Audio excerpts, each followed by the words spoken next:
कृषी उत्पन्न बाजार समितीची जी परंपरा आहे, सर्व व्यापारी, हमालदार, सर्व मुलीम, वारणी कामगार, माझे शेतकरी बांधव सर्वजण या ठिकाणी एकत्रित पाडव्याच्या निमित्ताने येऊन हा स्नेह मेळावा या ठिकाणी आयोजित होतोय आणि सर्वजण या मेळाव्याकरता परंपरेनुसार उपस्थित राहत आहेत। त्याबद्दल या ठिकाणी आज पाडव्याच्या शुभ मुहूर्तावरती सर्वांनाच या दीपावलीच्या आणि पाडव्याच्या हार्दिक हार्दिक शुभेच्छा देतो।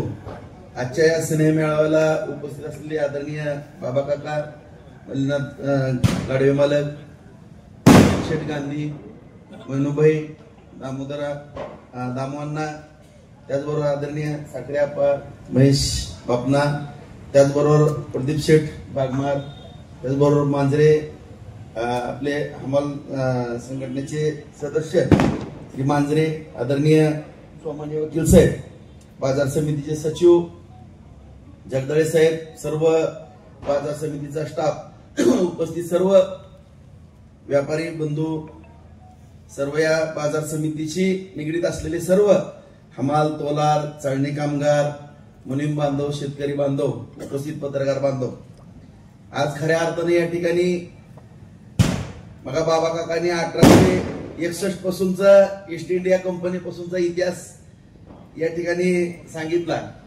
बरोबर बाबा काकाचं भाषण असलं की मग सगळे जुने सगळे इतिहास भूगोल सगळाच या ठिकाणी आम्हाला समजून घेण्यामध्ये आनंद होतो आणि काही गोष्टी आम्हाला समजतात। पण आज या ठिकाणी हा स्नेह मेळा आयोजित करत असताना मगाच बाबा काकांनी सांगितलं की शिस्तीचा विषय आणि प्रदीप शेट्टी पण या ठिकाणी सांगितलं की नवीन काही मार्गदर्शन शासनाच्या ज्या काही योजना आहेत त्या योजनेच्या बाबतीमध्ये आज या ठिकाणी सर्व उपस्थित युवक बांधव आहेत। आज आपण पाहतो की पाठीमागे पण मी सांगितलेलं आहे, आजही सांगतो, उद्याही सांगन की एवढी स्पर्धा चाललेली आहे बांधवांनो की या स्पर्धेमध्ये आपण सर्वांनीच अत्यंत कष्ट जर केलं आणि या बाजार समितीची शिस्त जर ठेवली तरच आपल्याला भविष्य उज्ज्वल आहे असं मी माझं मत सांगतो।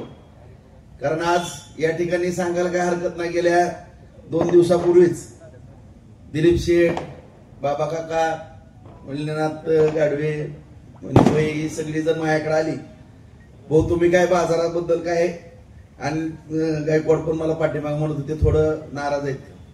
निश्चितपणानं मी बांधवांना या ठिकाणी सांगतो की व्यापार करत असताना आता जसं प्रदीप शेट्टी सांगितलं किंवा बाबा काकांनी, व्यापारामध्ये शिस्त असणं आणि या ठिकाणी कुठल्याही राजकारणाचा कुटाणा न करणं ही सगळ्यांच्या हिताचं आहे असं मी स्पष्टपणाने या ठिकाणी सांगतो। खरोखरच या ठिकाणी आम्ही एक 7-8 महिने झालं, तुम्हाला पण माहित आहे, आम्हाला पण माहित आहे नेमकं काय बाजार समितीमधलं रामायण महाभारत आहे, ती सगळ्यालाच माहित आहे काय खासगीत काय विषय चालतात। आणि आम्ही पण थोडं बाजूला का या ठिकाणी बाबा काका थांबलो की एकाला शिस्त लावायला गेले की दुसरं कोण तर नाराज होतंय आणि त्या गोष्टी आम्हाला भोगाव्या लागतात किंवा आमची माप या ठिकाणी निघतात।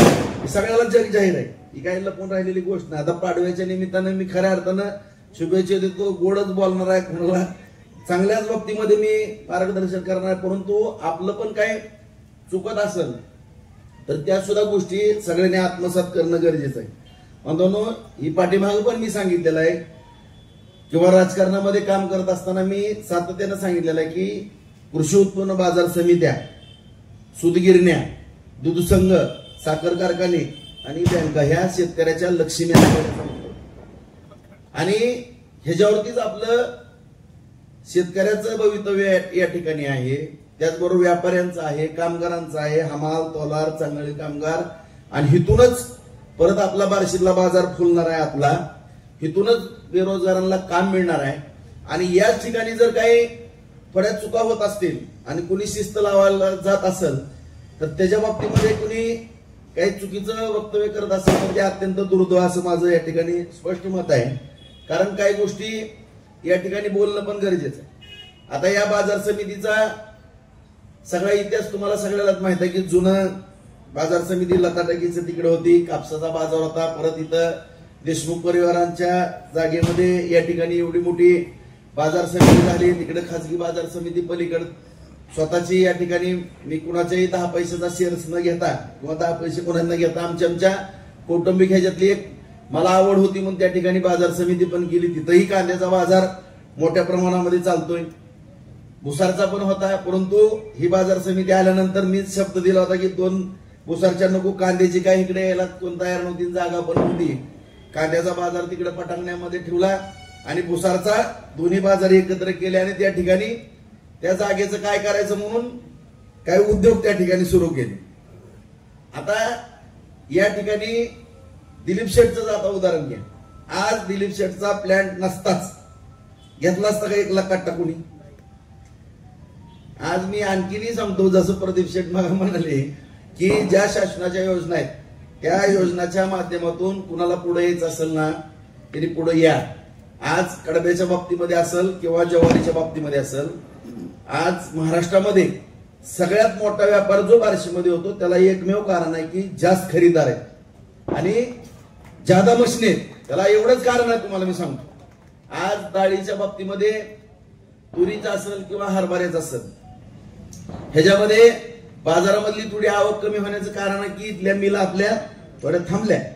म्हणून प्रदीप शेठ नवीन मी रणजितला काय करून द्या तोवर तर आमच्यात नावानं शिमगा. आमचं 30 लाख रुपये नुकसान झालं ना, गेल्या वर्षी 30 लाख रुपये दलाली दिली आम्हाला. आता विनाकारण या ठिकाणी राजभाऊचा व्यापार ते आम्हाला फार अनिलराव फार गोष्ट लागली. आम्ही ती त्यातनं बाहेर निघलो. आता त्या दिवशी मल्लीनाथ शेट्टी सगळे आले, भाऊ तसं करू नका. मी दुसऱ्या सुद्धा मिलचा विषय क्लिअर करायला लागलो होतो.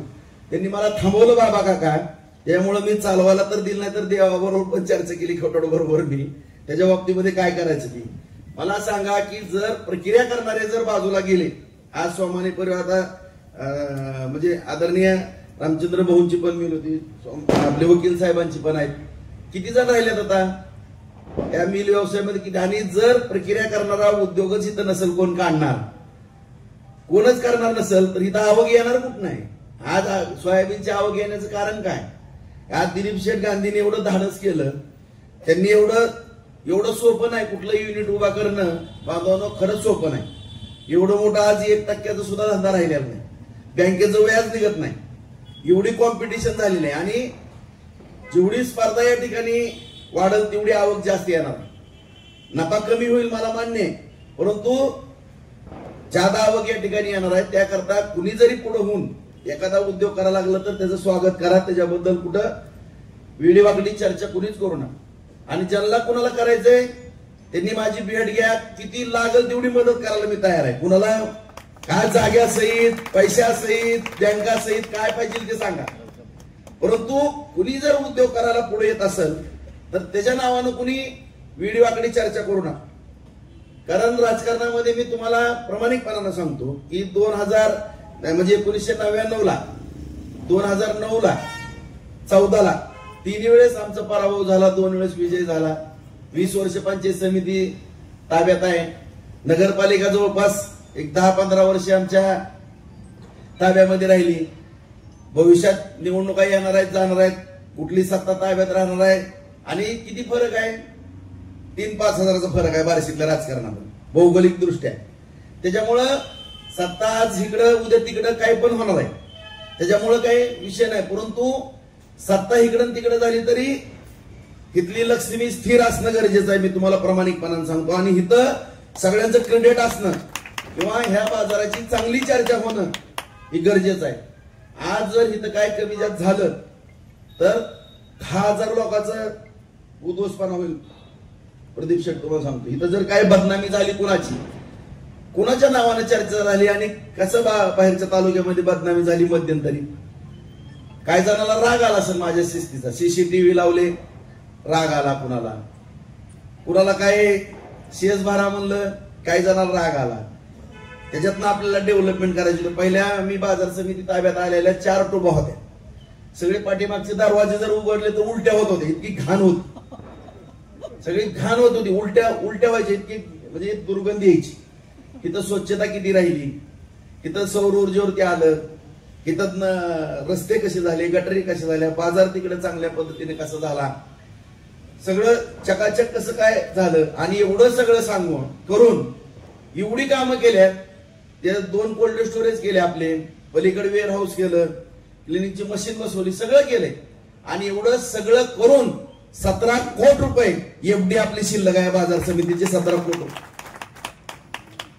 ही शिस्तीचं फलित आहे. तुम्हाला सांगू, उगा जर उदळवासा केला असता तर एवढे पैसे आणखीन पण बघा किती 17 कोटी आहेत ना एफड्या. बँकेत 17 कोटीच्या ठेवी शिल्लक आहेत. एवढी बाजार समिती सक्षमपणाने या ठिकाणी संस्था चालवली. आता काय काय जणाला थोडं शिस्त लावल्यानंतर कुणाच्या भावना दुखवलेल्या आहेत, त्याला नाईलाज होता. आणि त्याच्यानंतर बाबा काका मग ते आमच्या नावानं हे असंच आहे तसंच आहे, ह्यांचं असं ह्यांचं असं असं करू नका. करायला गेलो तुम्ही एक झालं एक. आता खरं सांगायला हरकत नाही, मी प्रदीप शेठच्या सुद्धा मागे लागलो होतो, त्याचबरोबर निरोज शेठला सुद्धा बोललो होतो तुम्ही पण एक प्लॅन करा. मी कीर्ती गोल्डवाल्यांना पण महेश शेठ आम्ही त्या ठिकाणी सांगितलं की आणखीन एक प्लॅन या ठिकाणी करा. आणि तुमच्या आणखीन एक सांगतो, माझी सुद्धा मानसिक तयारी होती असे एक प्लॅन करायचा. असे 4-4 प्लॅन बार्शीमध्ये जर झाले तर किती बाजार वाढतो. एकच दिलीप गांधी आहे तर एवढा बाजार वाढलाय, 4 जण उतरले तर किती वाढणार. आणि असं जर कोणाची बदनामी केली काय झाली तर नेमकं कोण धाडस करणार मला सांगा तुम्ही, कोण धाडस करणार. ह्या बार्शीत काय झालंय माहितीये का तुम्हाला, मी खरं सांगतो. आज म्हणतात की पाडव्याच्या निमित्तानं राजभाऊ वेगळं, पण थोडं सत्य बोलणं गरजेचं आहे मित्रांनो. जर कुणीच नाही बोललं तर थोडा अडचणीचा विषय होईल आणि या बाजाराला नुकसान फार मोठं सहन करावं लागेल. ही माझ्या मनामध्ये जी काही साथ देण्यात येते या ठिकाणी बोलतो. आज या ठिकाणी जर प्रक्रिया करणारी माणसं या ठिकाणी पुढे आली तर निश्चितपणाने या बाजाराची आणखीन पद वाढणार आहे. मध्यंतरी काय ह्याचीच खरेदी त्याचीच खरेदी. आता दिलीप शेट्टनं मध्ये 6 दिवस त्यांची मापं लागली नाही, थांबा म्हणली खरेदी. होता का खरीदार कोण? ती खरीदार नव्हते म्हणून काय आवक बाहेरच्या गेली ना पेटीमध्ये. त्याच्यामुळं इथं मोठे आणि दुसऱ्या दिवशी पैसे देणारे खरीदार. आता काही जणांची आपदा होत असेल त्याला नाईलाज आहे, काही जणांची अडचण होत असेल त्याला नाईलाज आहे. कुणाचं कोण 20 दिवसानं पूर्वी कलम द्यायचं, कोण 25 द्यायचं, कोण महिन्यानं द्यायचं, त्याला त्रास होत असेल त्याला नाईलाज आहे. व्यापारच करायचा म्हणलं तर शिस्तीमध्ये आणि चोख व्यापार या ठिकाणी करा ना, स्वच्छ व्यापार करा. व्यापार करायला कोणाला काही बंद नाही का, परंतु काही जे व्यापाराचे नियम आहेत, शिस्त आहे, शेतकऱ्याच्या कच्च्या मालाला या ठिकाणी चांगला भाव मिळाला पाहिजे, ही जी धोरणं आहेत आणि ही जर धोरणं अवलंबली तरच इथं आवक येणार आहे किंवा सगळ्या आनंदात राहणार आहेत. आता गेल्या आता या 5-6 महिन्यात काय झालंय मला माहित नाही, परंतु एक जणाचं तर धाडस होतं का कुणाचे शेतकऱ्याचं 10 रुपये बुडवायचं. आणि पूर्वी कुणी दिवाळं काढली काय केलं सगळ्यालाच माहित आहे, कुणी कुणी पैसे बुडवले काय काय केलं. आणि ह्या ज्या गोष्टी या ठिकाणी शिस्त लावण्याचा आपण प्रयत्न केला. आता काय काय झालं, सीसीटीव्ही लावले म्हणून काय प्रभागामध्ये मी 1000 मतांना मायनस गेलो. खरं सांगतो, मी परत विचारलं म्हणलं कधीच नाही आयुष्यात नाही भाऊ तुम्ही सीसीटीव्ही लावल्यामुळे आमचं नुकसान झालं. अरे पण नुकसान नाही झालेलं कोणाचं, मी प्रामाणिकपणाने सांगतो. आवक वाढल्यामुळे प्रचंड तुम्हाला काम मिळालं मोठ्या प्रमाणात. फक्त गैरसमज करून दिले तुम्हाला मी या ठिकाणी सांगतो की व्यापाऱ्याला काय शिस्त लावायला गेलं बाबा तुम्हाला कडक केलं शेतच्या बाबतीमध्ये. आणि आता सगळं ऑनलाईन यायला लागलं, त्याच्यामुळे सगळ्याला 1 नंबर मध्ये करावं लागणार आहे. आज देशाचे पंतप्रधान आदरणीय मोदी साहेबांनी जी काय ऑनलाईन किंवा ट्रान्झॅक्शन जे होणार आहे ते असं कॅश मध्ये थोडं कमी, आता सगळीकडे फोन पे वगैरे सगळं चालू झालंय. त्याच्यामुळं डिजिटल सगळं भविष्य काळामध्ये आपल्याला तुम्हाला आता कॅश मध्ये कोणी व्यापार करू शकता का सांगा बरं मला, करताय का? करताच येत नाही.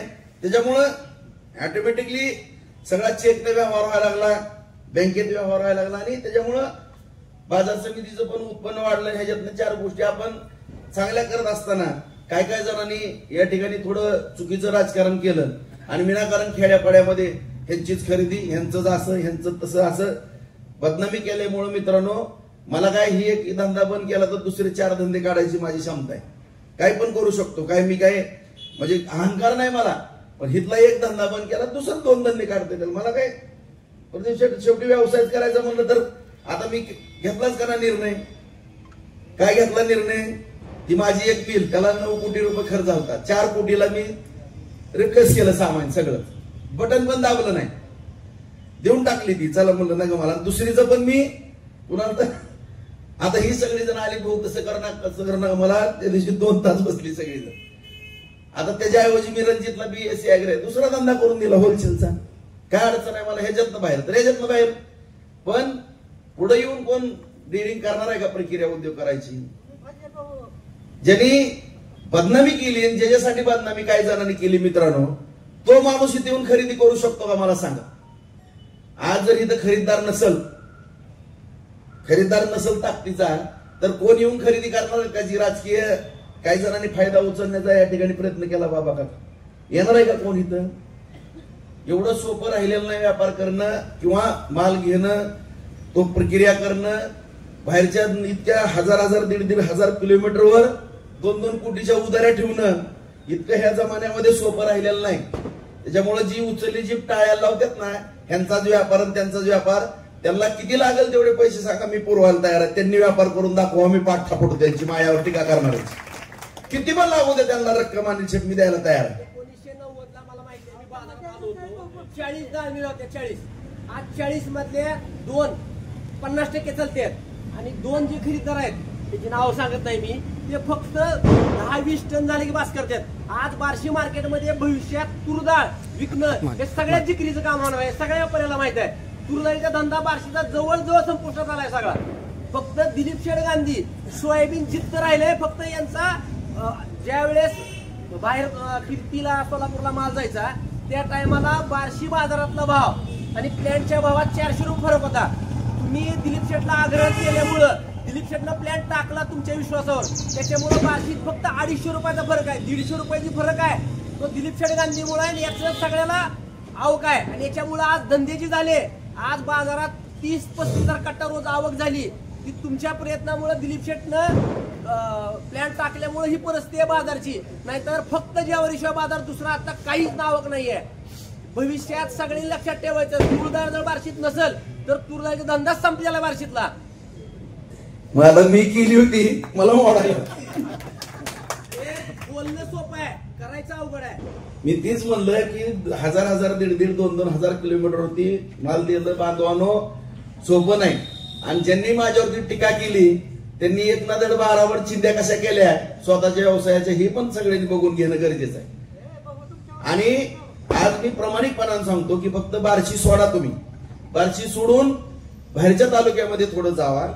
सगळे राजकीय आजी माझे आमदार कुणी असू द्या, सगळ्यांचे किती किती उद्योग आहेत बघा, किती व्यवसाय आहेत. प्रत्येक 90-95% तुम्ही राज्यकर्ते बघा, तुम्ही जाऊन कुठलाही बघा, जाऊन कुठलाही शेजारी माड्यामध्ये जावा, 4-4, 5-5 कारखाने त्यांचे, त्या शिंदे परिवाराचे बघा, सुभाष देशमुखांचे बघा, त्याचबरोबर संजय मामांचा असेल किंवा शेजारी इंदापूरला हर्षवर्धन होते, भरणे मामांचा विषय असेल, बांधवानो सगळे तुम्ही सावंत आहेत सगळे इथं, मोहिते पाटलांचा विषय असेल किंवा कुणी कुठल्या पक्षाचा आहे मला माहित नाही, सगळे जर तुम्ही बघा, जयंत पाटील असतील, जेवढे अजितदादा पवारचे 10 कारखाने, म्हणजे प्रत्येक राज्यकर्ता हा व्यवसायाशी निगडीत आहे. व्यवसाय करण्याचे कारण काय आहेत? लोकांना रोजगार मिळतो, तिथल्या कच्च्या मालाला भाव मिळणार.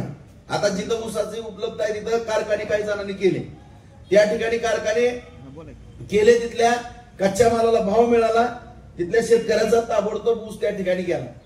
आज या ठिकाणी काही अंशी आपल्या तालुक्यात ऊसाला परिस्थिती पूरक नाही किंवा ऊस एवढा दुष्काळ जर पडला तर उपलब्ध होत नाही, आपली भुसारची पेठ आहे.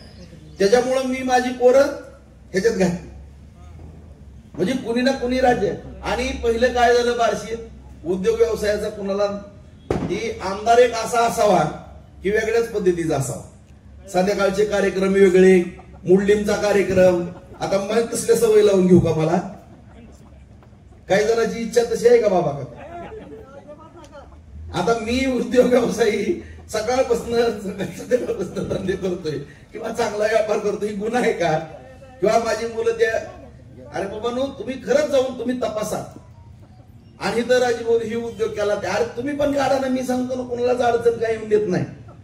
कुणाला जर काय अडचण आली, जागेची असेल, बँकेची असेल, तुम्ही माझ्याकडे या. तुम्हाला पाठीमागं पण सांगितलं, काय लागल ती मदत करायला मी तयार आहे. लागल ती मार्गदर्शन करतो, लागल तेवढी ताकद मी तुमच्यावर उभा करतो, आणखीन काय पाहिजे कोणाला. पण विनाकारण आपल्या या लक्ष्मीचं महत्व कमी करू नका. आज इथं जी काही चर्चा झाली, ह्या चर्चेवरती आज पण खेड्यापाड्यामध्ये चर्चा झाली पाठीमागं. असं असतं का, तसं असतंय का. आणि आता चर्चा होऊ लागली की राजभाऊ थोडं थांबल्या तर बाजारामध्ये थोडे खरेदीच्या बाबतीमध्ये अडचण. आता सगळ्या शेतकरी बांधवांच्या लक्षात ग्रामीण, मी त्या दिवशी सावरगावला होतो, नाही म्हणले भाऊ आमच्या बाबतीत आम्ही ऐकलं गैरसमज झाले होते, परंतु तसा विषय नाही, तुमचे विषय वेगळे होते. राजकीय दृष्ट्या तुम्हाला विनाकारण अडचणीत आणण्याचा अचानक प्रयत्न केला. का रे बाबा, तुम्ही आता माझ्यावरती एवढ्या तालुक्याचा विश्वास आहे किंवा जनतेचा विश्वास आहे, काय 2-3 हजार मतं कमी जास्त असतील. आणि जसे माझी बदनामी केली तसं इथं कुणी कुणी आगाऊपणा केला ह्यांचे जर करेश्मे सांगितले मी तर मग मला खोड केली. आता मला काय बाजारातलं काय माहित नाही, मला सांगा बरं. माझ्याकडनं जर काय वक्तव्य जर गेली मग बाहेर, किती प्रदीप शेट महागात पडेल, कुणाचं काय कुठाने काय काय चालतंय मला माहित नाही का. मग आता ती जर थांबवायचा प्रयत्न केला आणि कुणाला राग येत असेल तर मग दुर्दैवाच बाब आहे. आणि कधीच तुम्हाला मी हात जोडतो, नम्रपणे मी विनंती करतो की कधी सुद्धा कुणाची बदनामी कुणी करू नका. तुम्ही बाजारावरती लक्ष द्या, व्यापारावरती लक्ष द्या, या बार्शी तालुक्याचं कल्याण करा, बार्शी तालुक्याचं अर्थकरण वाढवा. तुम्हाला जी पण लागल इथं मी 24 तास तुमच्याकरता उपलब्ध आहे. कुठं सुद्धा तुम्हाला कुठल्या अडचणी येऊन देणार नाही, एवढा मी शब्द आज पण बाबा काका तुमच्या सगळ्यांच्या समोर देतो. पण विनाकारण कुणाच्या बाबतीमध्ये असं विनाकारण एखाद्याच्या कुटुंबाची बदनामी कुणीच करू नका. का तर आम्ही कुठंच गहलो नव्हतो अनिल राव, तुम्हाला सांगतो. कुठल्याच बदनामीत कुणाच्या 10 पैशाच्या लापड्यात नाही, खालची मान वरी नाही, कुठल्या वाईट संगतीत नाहीत आम्ही. मग गहलो कुठं, जिथं चांगलं काम करतोय तिथं आम्हाला धरलं गेलं प्रदीप. आता ऐकलं का आमच्याबद्दल काय चुकीचं, कधी ऐकलं का कुठल्या घाणेरड्या प्रकारात ऐकलं का आमच्याबद्दल काय कुणी. आणि विनाकारण कुठंच सापडत नाही म्हणल्यानंतर विनाकारण हिथं आम्हाला कॅच करण्याचा प्रयत्न केला, कुणी गैरसमज आमच्याबद्दल. आणि एवढं राजकारणाचं मी मागा सांगितलं, सत्ता इकडं तिकडं. आता उद्या 4 वर्षानंतर 33% महिलांकरता झालेला आहे. खासदारकीला डिलिमिटेशन आहे आता, त्यामुळे सगळे मतदारसंघ बदलणार आहेत. खासदारकीला बार्शी कुठं जाणार आहे मला माहित नाही. इथं महिलाचा आता नगरपालिकेला कसं पडलं, उद्या काय त्या आमदारकीचे आरक्षण कुठलं पडणार आहे, काय पडणार आहे, काय करणार. आणि कशाला राजकारणाचं कुठं नाही तर लई राजकारण करण्यापेक्षा आपल्या उद्योगावरती लक्ष द्या आणि काय आवक कशी वाढवायची किंवा काय करायची. आता 6 महिने 7 महिने झालं सगळेजण भाऊ हेच आहे त्याचं आहे त्याचं आहे त्याचं आहे सगळं म्हणतात. जे झालंय ते झालंय, असू द्या बाबा काका, तुम्ही पण लक्ष द्या. आणि ती हमालांचं मांजरे तुम्ही सगळी माप लागणार, ती दिलीप शेट्टी यासाठी वैतागून गेले, म्हणजे माप पण लागत नाहीत. त्याच्यावरती काय आणखीन सगळेजण एकत्र बैठक घ्या, कुठं काय वाटलं तर मला सांगा बाबा काका, मी आणखीनदा कुर्डवाडीतनं काय माणसं तुम्ही आणू शकत असले तर उद्यापासून तुम्ही आणा. नाहीतर इथं जर माप लागली नाहीत किंवा पटपट पटपट जर व्यवहार फास्ट झाले नाहीत तर आवकीवरती त्याचा परिणाम होण्याची शक्यता नाकारता येत नाही. त्यामुळं हमाल बंधू, वारणी कामगार या सर्व बांधवांनी, आणि खरं तर आज बिचारे वारणी कामगार आहेत त्यांच्यावरती बाजार सगळा चालला. आपल्या आता मला माहित आहे की जी हमाली करत होती जी मंडळी आपली, फपळवाडी असेल, गाताची वाडी असेल, नागोबाची वाडी असेल, जामगाव असेल, हे सगळे जे कासरवाडी आसपासचे जेवढे होते त्यांच्या जमिनीला पण चांगले भाव आल्यात, त्यांचं पण चांगलं झालंय. मुलं शिक्षण घेतलं, नोकरीला गेल्यात. त्यांना पण आता ती पूर्वी माळरानं होती त्याची जाणीव आहे, माझी माळरानं होती, त्या माळरानं सुद्धा 2-2, 4-4 कोटी रुपये झाल्यात. नवीन उद्योगामध्ये पोर आल्यात, त्याच्यामुळं वडिलांना पण हमालीला जाऊन देत नाहीत किंवा भावाला जाऊन देत नाही, वास्तव आहे. आणि ह्याला पर्याय करण्याकरता पर्याय व्यवस्था म्हणून सगळेजण बसून आणखीन वारणी कामगार ही कुर्डवाडीची काय मंडळी एकत्र करा आणि उद्यापासून कुठला एकही कामगार कमी पडणार नाही याची दक्षता तुम्ही सगळेजण या ठिकाणी घ्या. त्याचबरोबर पेमेंटच्या बाबतीमध्ये सुद्धा बस खाली पेमेंटच्या बाबतीमध्ये सुद्धा मी सगळ्याला सांगतो की बऱ्याच जणांची वरड व्हायला लागलेली आहे. कोण 20 दिवसानं देतंय, कोण 25 दिवसांनी देतंय, ते पण माझ्या कानावर यायला लागलेलं आहे. बघा का, त्याची मला काय तेवढा जास्त अधिकार नाही बोलण्याचा, तरी पण तुम्ही व्यापारी असोसिएशन म्हणून तुमचं ह्याच्यावरती नियंत्रण आहे. तुमचं तुम्ही सगळ्यांना बोलवा आणि सगळ्यांवर चर्चा करून असं काय होणार नाही याची दक्षता घ्या. बाकीचं सिक्युरिटी किंवा ज्या काही गोष्टी आहेत स्वच्छता त्याच्या बाबतीमध्ये मी जगदाळे साहेबाला उद्या बोलवतो, त्याचं नियोजन करून तुम्हाला जी जी काही पहिल्या पद्धतीनं व्यवस्थित एक चांगुलपणा या बाजार समितीमध्ये राहील ह्याच्याकरता 100% काळजीपूर्वक लक्ष दिलं जाईल असं मी या ठिकाणी तुम्हाला अभिवचन देतो. अजिबात आमच्याकडनं दुर्लक्ष होणार नाही ह्याची मी हमी देतो. परंतु चुकून सुद्धा जर कुणी नालायकपणा केला, चोरी लबाडी भानगड केली तर त्याला जोड्याने मारा इथं. परंतु कुणी काही गुन्हा न करता विनाकारण एखाद्याला बदनाम करायचा कुणी प्रयत्न करू नका एवढीच मी सगळ्याला नम्रपणे विनंती करतो. आणि शिस्त लावत असताना जर त्याचा फटका कुणाला काय बसत असेल तर मला येऊन भेटा. भाऊ ह्या तुमच्या एवढ्या जाचक ह्याच्यामुळं आमचं काही ती नुकसान कसं भरून द्यायचं किंवा काढायचं ती सुद्धा आम्ही त्याची जबाबदारी घेतो. त्याच्या बाबतीमध्ये सुद्धा कुणी काळजी, कारण कुठं जर एखाद्या कडकपणामुळे कुणावरती अन्याय होत असेल आम्हाला येऊन डायरेक्ट येऊन भेटा. कुणाची काय असेल अडचण तर मी चौकामध्ये असतो, स्पष्ट यायचं, फोन करा, भाऊ आहेत का तिथं या, मायापाशी बसा, पाणी घ्या, चहा घ्या, काय काम आहे ती मला चांगल्या पद्धतीने सांगा. कुणाला काय त्रास अडचण काही होणार नाही. पण तुम्ही पण जर आता व्यापारी असोसिएशनची बैठक घेऊन या बाजाराची आवक वाढण्याकरता किंवा कुठं बदनामी होणार नाही ह्या दृष्टिकोनातून या ठिकाणी पावलं टाका अशी या ठिकाणी नम्रतेची विनंती या ठिकाणी सगळ्यांना करतो. त्याचबरोबर आज या ठिकाणी जी परंपरा या ठिकाणी सगळं व्यापारी बांधव, हमाल बांधव, वारणी चाळणी कामगार, माता भगिनी, शेतकरी बांधव जी अत्यंत चांगली पद्धत परंपरा या ठिकाणी जोपासली पाडव्याच्या निमित्तानं त्याबद्दल मी सर्वांना धन्यवाद देतो. पाडव्याच्या मी परत एकदा सगळ्यांना हार्दिक हार्दिक शुभेच्छा देतो. आणि कुणीही कुठली काळजी करू नका एवढं तुम्हाला अनिलराव आश्वासित करतो. जी डाळमिलचा विषय आहे आमचा, तुरीची समस्या मांडली, नक्की देवा फोटोवर पण नवीन करायला लागल्यात मिल. आणि आमची मिल जी ही करायची होती डिस्पोज ती तशी ठेवलेली आहे. ती कुणी चालवली तर ठीक, काय अडचण आली आता रणजितला किती वेळ आहे मला पण माहित नाही. जर काय अडचण आली तर देवाला मी काल बोललोय कोण तर बघा, काय लागेल तर तिथं मदत करतो कुणाला चालवायला घ्यायची. आणि जी माझ्याबद्दल टीका करते त्यांच्याकडे पण प्रस्ताव घेऊन जावा, त्यांना जर लागली तर मी ते पैसे सहित देतो, काय अडचण नाही. म्हणली ना शेठ तुम्ही जावा, आपण तुम्ही माझा प्रस्ताव घेऊन जावा आणि त्यांना जावा आणि सांगा बाबा ही तुम्हाला राजीभाऊ त्यांना भाडं सुद्धा घेत नाही, मी तशी देतो चालवायला, आणखीन काय पाहिजे. पण विनाकारण बदनामी करू नका. त्यांनी चालवली ठीक नाही तर ती चालवण्याच्या बाबतीमध्ये तुमची तूर पण इथं शिल्लक राहणार नाही. चांगल्या पद्धतीची खरेदी केली जाईल अशा पद्धतीचं या ठिकाणी अभिवचन देतो.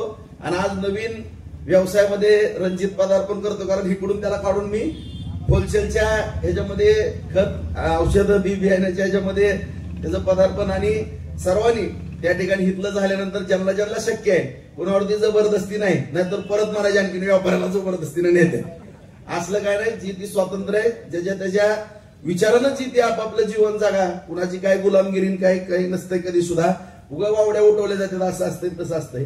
आणि खास करून मी खरंच दिलीप गांधी ते निमंत्रण देतो भोसले चौकामध्ये, आता दुकानाचं उद्घाटन आहे तिथं ज्यांना शक्य आहे त्यांनी फराळी करताना तिथं यावं अशी आग्रहाची या ठिकाणी विनंती करतो. आणि खास करून वाघासारखं काळीज असणाऱ्या दिलीप शेठ गांधीचं मी या ठिकाणी कौतुक करतो की प्रचंड 3 वर्ष संघर्ष करत असताना सुद्धा या बाजाराची शान त्यांनी या ठिकाणी ठेवली. आणि आज सुद्धा 100 रुपये जादा भाव देऊन या ठिकाणी आता काय काय जमवत होती त्यांना बोलायला होती, आणखीन काहीतरी कोटाना करतात म्हणून मी त्यांना बोलून दिली. आणि दिलीप शेठला पण विनंती करतो की दिलीप शेठ भावनिक होऊन तुमचं कुठंही नुकसान होणार नाही ह्याची पण तुम्ही दक्षता घ्या. तुम्ही शेतकऱ्याला प्रचंड या ठिकाणी मान सन्मान देताय, त्यांच्या मालाला कच्च्या मालाला भाव चांगला देताय. मग 150 रुपयाचा 100-150 रुपयाचा फरक या ठिकाणी पडतंय. बार्शी तालुक्यातल्या आसपासच्या शेतकऱ्यांना उंच भाव देताय, त्याबद्दल तुमचं धन्यवाद देतो. आणि तुम्ही सुद्धा तुमच्या व्यवसायाची शीतल शेठ तुम्हाला सुद्धा वडिलकीच्या नात्याने मी सांगतो की जरा जास्त लक्ष प्लॅटवरती द्या आणि हा उद्योग टिकला पाहिजे. आणि सगळ्यांची जबाबदारी आहे मित्रांनो, हे उद्योग व्यवसाय टिकवण्याची तुमची सगळ्यांची जबाबदारी आहे. त्यांना सगळ्यांनी सहकार्य करा, नाहीतर माल एक बघितला दुसरा घालायचा असला काय कुठं ना करू नका. कारण तुम्ही अंडी खावा, कोंबडीचं जर काय कुठं ना केला तरी एखाद्या माणसाला, म्हणजे मी स्पष्टपणाने बोलतो, कोणाला राग येऊ द्या, राग आला तर चालेल विकास, मी खरं बोलतोय की जी भाव ठरलाय किंवा ज्याचं काय आहे तोच माल द्या जावा. परत एवढा गडबडीमध्ये एवढा माल उचलणारा माणूस ते काय बघणार आहे, काय बघणार आहे. कोणी परत दुसरंच काय तर खराब माल घातला त्यांचं नुकसान होत गेलं तर ती पण तालुक्याच्या किंवा आपल्या पेठेच्या दृष्टिकोनातून योग्य नाही. सगळ्यांनीच सगळ्याची काळजी घ्या. कुणी कोणाचा विश्वासघात करू नका. 1 नंबरला शेतकऱ्याला प्राधान्य द्या. शेतकऱ्याच्या कच्च्या मालाला चांगला भाव या ठिकाणी मिळाला पाहिजे ही भूमिका या ठिकाणी सगळेजण ठेवा. आणि कुणी कुणाचा विश्वासघात न करता, एकमेकाचं वाईट न करता, कसं माझ्या शेजाऱ्याचं चांगलं होईल एवढी जर भावना जोपासली तर नक्की लक्ष्मी इथं वास्तव्य करून राहील असं या ठिकाणी. आणि लक्ष्मीने या ठिकाणी वास्तव्य चांगल्या पद्धतीने करावं एवढी या पाडव्याच्या लक्ष्मीपूजनाच्या निमित्तानं एक भावना व्यक्त करतो. भगवंतचरणी प्रार्थना करतो की सगळ्यांचंच या ठिकाणी कल्याण होवं. अत्यंत चांगल्या पद्धतीनं सगळ्यांचे प्रपंच चालावे, सगळ्यांची लेकरं बाळ आनंदात राहावी, सर्व शेतकऱ्याची, तालुक्यातली सगळ्याच घटकांची अशी या ठिकाणी पाडव्याच्या निमित्तानं प्रार्थना भगवंतचरणी करतो. शेतकऱ्यांना पण 110 कोटी रुपये ट्रान्सफर झाले आहेत. त्यांच्या पण खात्यावरती आज पैसे जमा झाले आहेत. पंचनामे वगैरे चांगल्या पद्धतीने फळबागावाल्यांचे पण मिळतील आणि सगळ्यांनी आनंदात राहावं. आनंदात राहण्याकरता भगवंत आशीर्वाद देईल अशी भगवंतचरणी प्रार्थना करून माझे 2 शब्द संपवतो. जय हिंद, जय महाराष्ट्र.